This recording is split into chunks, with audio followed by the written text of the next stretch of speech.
Hey, welcome to a new video. I'm Steph West. I'm an LPC here in the state of Michigan. I want to again give a piece of vocabulary that can be really helpful as we're navigating relationships. So one thing that is often true is some of us are internalizers and some of us are externalizers, meaning we process through things in different ways. Some of us will do most of our thinking internally, and then other people will just kind of blurt out what's ever in their brain, and that's how they make sense of the world around them. I personally, I'm an internalizer. Most people don't really know what I'm thinking, except if you read kind of microfacial expressions, you can probably get a good read on what's going on with me.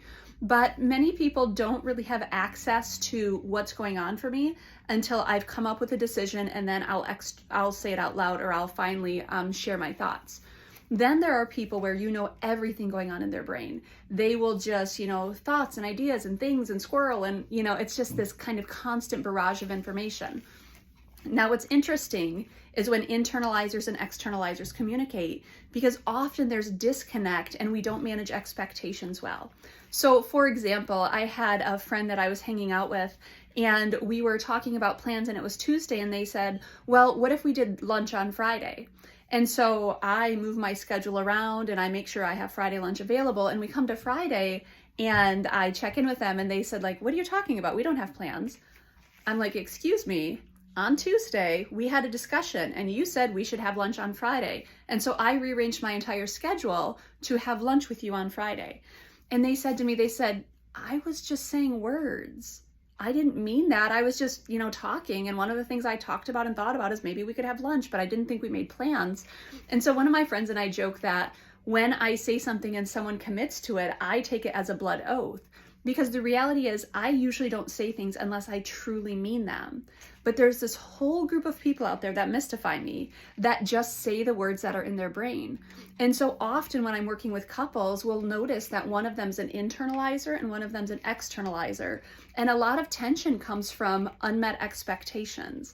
And so we have to really give language to say, hey, whichever spouse, I say whatever comes to my brain. You can't always take it seriously. And the internalizer says, well, I only say things that I mean. So if I say it to you, I need you to listen. And we come up with a system or a process where they better understand the intention of the words of their partner. And this also works in friendships. This also works, with sibling dynamics, parent-child dynamics. We often have to flesh out that some people mean precisely what they say, and other people are just spewing information, and it might not all be meant to be taken as a blood oath, as I was saying earlier.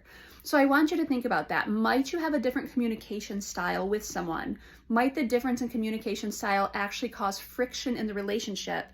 And might the two of you be able to have a conversation about, hey, I'm an internalizer. I come up with things, I decide on them, I move all the pieces around, and then I speak. And the other person is able to say, yep, whatever comes out, comes out. I'm not actually quite invested in the words that I'm saying. Now, to be fair, that's my own bias coming out. I can't believe people would be, willy-nilly with their words, but that's not always the case. But some people are just freer with their words. They're freer with their ideas. They say whatever comes into their mind often, but they don't necessarily mean it to the same degree that an internalizer means it.